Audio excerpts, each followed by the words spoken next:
ఏమిటి అలా చూస్తున్నావు? రజని ఇల్లుదేనా? ఏ రమ్మంది.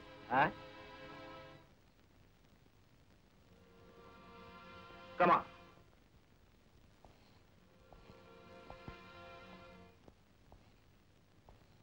కూర్చో.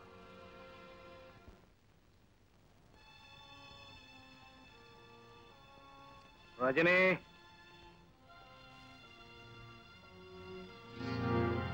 ఈమెనా నిన్ను రమ్మంట? అవును. ఇతన్నేనా నువ్వు రమ్మంట? నేనెవరిని రమ్మలేదు. ఇదే రమ్మలేదా? ఆగు. పిలవనప్పుడు భయం ఎందుకు, కంగారెందుకు? అతనెవరో నాకు తెలీదు. తెలీదా? తొందరపడకు. అర్ధరాత్రి పనిగట్టుకొచ్చాడు, పైగా పిలిచామంటున్నాడు.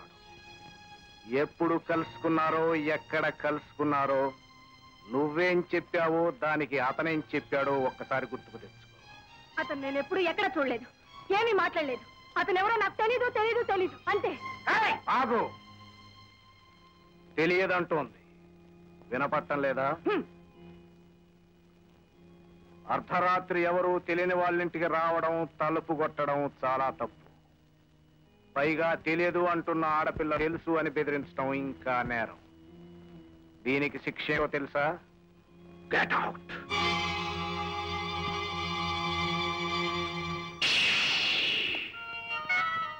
ఏమే, వాడెవడో నీకు తెలియదు? షిప్పు దగ్గర మాట్లాడింది ఎవరు? వాడేగా. నిన్నే. నా దగ్గర కాదే నీ నాటకాలు. 6 అడుగుల పొడవున్నాడని వాడేదో హీరో అనుకున్నావు. నన్ను తన్ని నిన్ను తీసుకుపోతాడనుకున్నావు. పిచ్చి పిచ్చి వేషాలు వేశావా, ప్రాణాలు పోతాయి. జాగ్రత్త.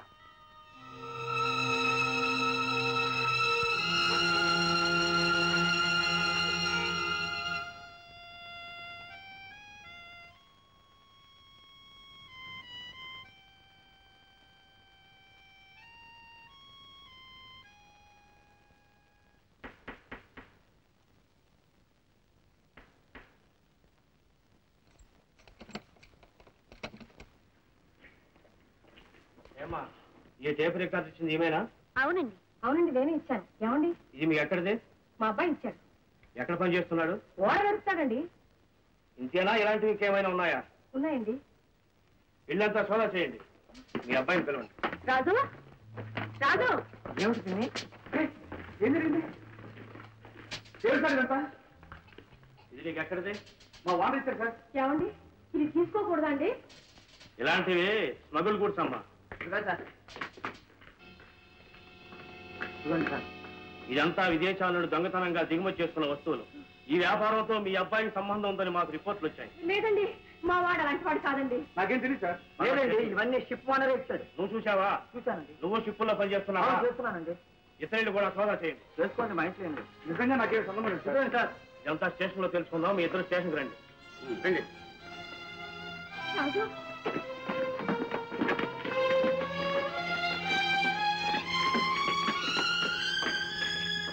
ఏమోదనా, మీ అబ్బాయి చేసే ఉద్యోగం ఇదేనా? ఇవన్నీ మీరే ఇచ్చారంటున్నా, నిజమేనా? I don't know him. అతను ఎవరో నాకు తెలియదు. అతని మొహం కూడా నేను చూడలేదు. నేను ఎవరో నీకు తెలీదు?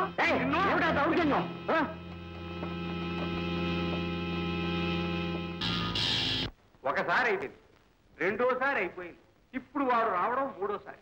మనం ఒట్టి వెధవలం అని తెలుసుకున్నాడు. చూడండి, ఇంకో 2 సార్లు వాడు వచ్చాడు అనుకోండి, మన అమ్యూజ్మెంట్ పార్కు జూదానికి పనికిరాదు, శవాన్ని తగలచడానికే పనికొస్తుంది. అని చేత అయ్యా, నా మాట విని తమరు ఏమీ ఆలోచించకుండా use your good officer. IG లెవెల్లో హైదరాబాద్ కు ఫోన్ కొట్టండి. కొట్టొచ్చు, కానీ పంతులు హైదరాబాద్ లెవెల్లో ట్రై చేస్తే మన ఢిల్లీ లెవెల్లో మూసేస్తారు. నువ్వు ఒక్క విషయం గుర్తుపెట్టుకో, పొయ్యి మందే, కట్టెలు మనవే, నిప్పు మందే కదా అని పొయ్యిలో చేయబెడితే ఏమవుతుంది? కాలుతుంది. అంచేత పట్టకారుతో నిప్పును ముట్టుకోవాలి.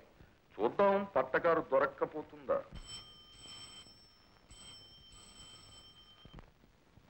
హలో, ఉన్నారు. తమరెవరు? నేను ఎస్పీని మాట్లాడుతున్నాను. గోపాలరావు గారు ఉన్నారా? ఎస్పీ గారా? నమస్కారం సార్. ఎస్పీ గారు ఎస్పీయేనా? ఇలా ఆ విషయం కూడా మాట్లాడేయండి. హలో, నమస్తే నమస్తే.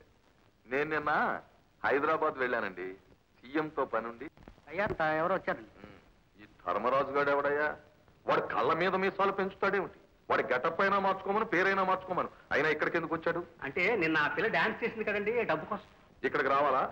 వాడు ఇలా అత్తమానం మన ఇంటికి వచ్చి పోతూ ఉంటే అమ్యూజ్మెంట్ పార్క్ మందనుకుంటారు కూడా. ఒకవేళ వీడికి తెలిసిపోయిందేమో. నీ తలకాయ ఇదిగో, అయ్యా. ఆ డబ్బిచ్చి పంపించేయి, ఇంకెప్పుడు రావద్దని చెప్పి చెప్తాను. చూడు పంతులు, అయ్యా నిన్న డాన్స్ చేసిన అమ్మాయి. అది మామూలే, అది మామూలే. ఇక్కడికి ఎందుకు వచ్చావయ్యా? డబ్బులు నేను పంపిస్తానని చెప్పాను కదా. నేను పంపిస్తాను అయ్యా. డబ్బులు చూడు ధర్మరాజు, అమ్యూజ్మెంట్ పార్కు అయ్యగారు ఏమీ కాదయ్యా. అసలు ఆయనకి ఏమీ సంబంధం లేదు. ఏమి లెక్కడుకో. చూడు ధర్మరాజు, ఇదిగా